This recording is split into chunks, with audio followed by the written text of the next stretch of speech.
کی ہے تو اسے اور زیادہ غصہ آیا اور اس نے کہا کہ اب میں اس بیت اللہ کو اس زمین پر نہیں چھوڑوں گا، اسے میں ڈھا کر دم لوں گا تاکہ اس کی طرف کسی کا رجوع ہو ہی نہ سکے اور سارے لوگ اس عبادت خانے کی طرف آئیں اور ان کا رجوع اس عبادت خانے کی طرف ہو۔ چنانچہ اس نے لشکر تیار کیا اور لشکر تیار کیا تو یمن ہی کے ایک سردار نے جس کا نام ذو نفر تھا اس کا مقابلہ کرنے کی کوشش کی اور اسے اس سے باز رہنے کے لیے اس نے اس کا مقابلہ کیا، لیکن وہ شکست کھا گیا اور ذو نفر قیدی ہو کر اس کے پاس آ گیا اور اب اس کو قتل کیا جانا تھا، لیکن ذو نفر نے کہا کہ مجھے باقی رکھنا شاید تمہارے لیے میرے قتل کرنے سے بہتر ہو۔ چنانچہ اسے بیڑیوں میں جکڑ کر اپنے ساتھ قیدی بنا لیا اور ساتھ لے کر چل پڑا اور آگے بڑھتا چلا گیا۔ راستے میں کئی اور بھی بنو خصم کے لوگ آئے اور انہوں نے اس سے مقابلہ کرنے کی کوشش کی، لیکن ان کو بھی شکست ہوئی اور ان کا سردار بھی گرفتار ہوا۔ اسی طریقے سے آگے بڑھ کر پھر نفیل بن عمرو اس نے بھی مقابلہ کرنے کی کوشش کی، بڑا بہترین ایک طاقتور جتھا بھی اس کے ساتھ تھا، لیکن اس کو بھی شکست ہوئی اور نفیل بھی قید ہو کر اس کے سامنے پیش ہوا اور نفیل نے کہا کہ تم مجھے اگر چھوڑ دو تو میں مکے کی طرف آپ کی رہنمائی کروں گا، راستہ بتاؤں گا، میں تمہارے ساتھ تمہارے کام آؤں گا، لہذا میرا قتل کرنا تمہارے لیے بہتر نہیں ہے، مجھے زندہ رکھنا تمہارے لیے بہتر ہے۔ چنانچہ اس کو ساتھ لیا اور وہ راستے کی رہنمائی کرتا رہا۔ جب مکہ کے قریب پہنچے تو ابرہہ نے کچھ لوگوں کو مکہ کی طرف بھیجا، انہوں نے جا کر وہاں مال بھی لوٹے اور حضرت عبد المطلب کے 200 اونٹ بھی لوٹ کر لے آئے۔ جب وہ اونٹ بھی لوٹ کر لے آئے، عبد المطلب کو پتہ چلا، انہوں نے قریش کو جمع کیا، سب سے مشورہ کیا، لیکن یہ کہا کہ جی ہم مقابلے کی سکت نہیں رکھتے، یہ اللہ رب العزت کا گھر ہے اور یہ ابراہیم علیہ السلام کا بنایا ہوا گھر ہے، وہ خود ہی اس کی حفاظت کرے گا۔ عبد المطلب نے باقی لوگوں سے تو کہا کہ پہاڑوں کی چوٹیوں پر پناہ لے لو، اپنی جان بچاؤ، اور خود بیت اللہ کے دروازے کی چوکھٹ پکڑ کر دعا مانگی کہ یا اللہ ہم اس گھر کی حفاظت کرنے سے عاجز ہیں، یہ آپ کا گھر ہے، آپ ہی اس کی حفاظت کریں۔ یہ کہہ کر وہاں سے چل پڑے اور پھر پیغام بھیجا کہ وہ جو ابرہہ تھا اس نے ایک قاصد بھیجا کہ جا کر مکہ والوں سے یہ کہہ دو کہ میں تم سے لڑنے کے لیے نہیں آیا، میں تو بیت اللہ کو گرانے کے لیے آیا ہوں، اگر تم لوگ مزاحمت نہ کرو تو میں تم سے لڑائی نہیں کروں گا، مجھے اپنا مقصد پورا کرنے دو، میرے راستے میں رکاوٹ نہ بنو۔ حضرت عبد المطلب نے کہہ دیا کہ ٹھیک ہے، تم جو ویسے تو باز رکھنے کی کوشش کی لیکن وہ باز نہ آیا، تو پھر کہا کہ ٹھیک ہے، جو کچھ تم چاہتے ہو کرنا چاہتے ہو کرو۔ اور اس کے بعد ابرہہ نے یہ کہا تھا کہ اگر وہ لڑائی کے لیے تیار نہ ہوں تو پھر جو ان کا رئیس ہو، جو ان کا سردار ہو، اسے میرے پاس لے کر آنا۔ تو جب عبد المطلب ہی سردار تھے تو وہ آئے، ابرہہ سے ملے، درمیان میں کئی مراحل ہیں لیکن میں اختصار سے کام لے رہا ہوں۔ تو ابرہہ سے جب ملے تو ابرہہ نے کہا کہ بولو آپ کیا چاہتے ہیں اور مجھ سے کیا حاجت ہے آپ کی؟ تو حضرت عبد المطلب نے کہا کہ میں تو صرف یہ بات کرنے آیا ہوں کہ میرے جو 200 اونٹ تمہارے لشکریوں نے پکڑ لیے ہیں وہ مجھے واپس لوٹا دو۔ جب عبد المطلب آئے تھے تو ابرہہ پر بڑا رعب پڑا تھا، بڑے وجیح حسین و جمیل شخص تھے اور بڑی ان کی وجاہت تھی، رعب تھا، تو اتنا رعب تھا کہ ابرہہ نے اپنے تخت کے اوپر بٹھانا تو اس لیے گوارا نہیں کیا کہ حبشی لوگ کیا کہیں گے کہ جن پر حملہ کرنے کے لیے آیا، جن کے عبادت خانے کو گرانے کے لیے آیا، اسے اپنے ساتھ تخت پر بٹھا لیا، اور نیچے بٹھانا ان کو اکیلے گوارا نہیں تھا، تو اس نے یہ کیا کہ وہ خود تخت سے نیچے اتر آیا اور زمین پر حضرت عبد المطلب کے ساتھ بیٹھ گیا، اور پھر بات چیت شروع ہوئی۔ تو عبد المطلب نے کہا کہ میرے اونٹ واپس کروا دو۔ اس نے کہا کہ میں نے جب تمہیں دیکھا تھا تو میرے دل میں بڑی تمہاری عظمت قائم ہوئی تھی، رعب پڑا تھا، لیکن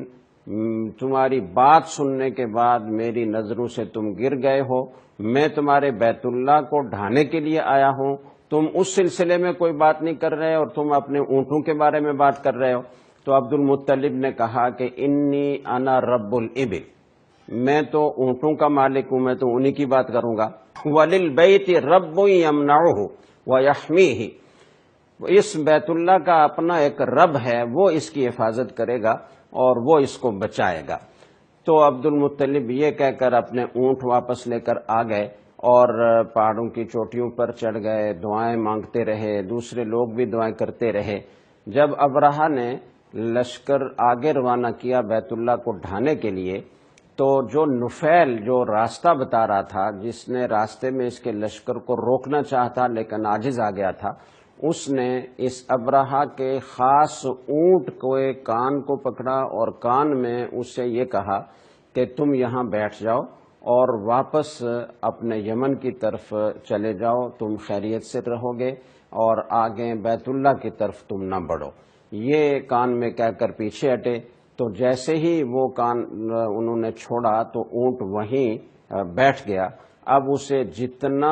اٹھانے کی کوشش کی جاتی ہے وہ اٹھنے کے لیے تیار نہیں ہے، بہت اس کی پٹائی لگائی گئی لیکن کسی طرح بھی وہ اٹھنے کے لیے تیار نہ ہوا۔ اس کا رخ یمن کی طرف کرتے ہیں تو وہ چل پڑتا ہے، بیت اللہ کی طرف کرتے ہیں تو وہ پھر لیٹ جاتا ہے اور اٹھنے کے لیے تیار نہیں ہوتا۔ اس طریقے سے بہت سارے وہ ان کے ہاتھی تھے، اونٹ نہیں بلکہ ہاتھی، تو ان ہاتھیوں میں سے بہت سارے تو بھاگ کر واپس یمن کی طرف چل پڑے، اور اللہ تعالیٰ نے پھر دوسرا انتظام یہ کیا کہ اللہ نے ایک چھوٹے چھوٹے پرندوں کا لشکر بھیجا، جن میں سے ہر ایک کے پاس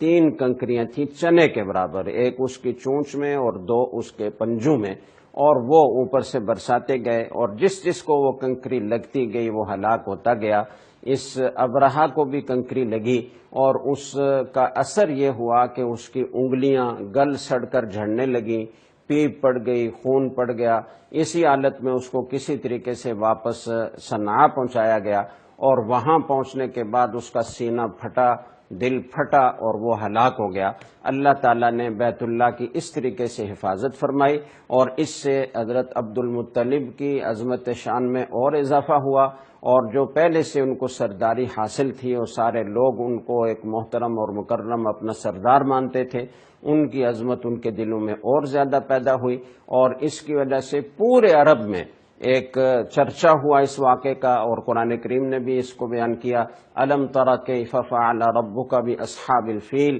الم یجعل کیدہم فی تضلیل وارسل علیہم طیرا ابابیل ترمیہم بحجارۃ من سجیل فجعلہم کعصف مأکول۔ اللہ تعالیٰ نے کنکروں کے ذریعے سے ان کو ایسے تباہ و برباد کر دیا کہ جیسے کھایا ہوا بھس ہوتا ہے۔ تو اس واقعے کا ذکر قرآن کریم میں بھی ہے۔ عرب میں اس کی شہرت ہوئی، اور اس کی وجہ سے سب کے دلوں میں ایک تغیر یہ پیدا ہوا کہ پہلے جو ظلم و ستم، ایک دوسرے کے ساتھ لڑائی اور بڑھائی اور ظلم و جور کا بازار گرم تھا، اس میں کمی واقع ہونے لگی۔ ان کے دلوں میں ایک اللہ کی عظمت پیدا ہوئی، اور یہ اندیشہ پیدا ہوا کہ ہم ظلم و ستم کا بازار اسی طریقے سے گرم رکھے رہیں گے تو اللہ تعالیٰ کا عذاب نازل ہو سکتا ہے۔ جیسے کہ ابرہہ نے بیت اللہ کو ڈھانے کی کوشش کی تو اللہ نے اسے عذاب میں مبتلا کیا۔ تو یہ عظیم الشان واقعہ تھا جو رسول اللہ صلی اللہ علیہ وسلم کی ولادت سے پہلے پیش آیا،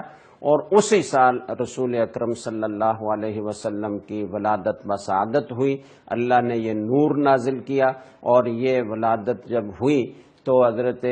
آمنہ کہتی ہیں کہ میرے جسم سے ایک نور نکلا، ایک روشنی نکلی جس نے دور دراز کے پہاڑوں تک کو روشن کر دیا۔ خود آپ صلی اللہ علیہ وسلم نے فرمایا، انا دعوت ابراہیم و بشرا عیسیٰ،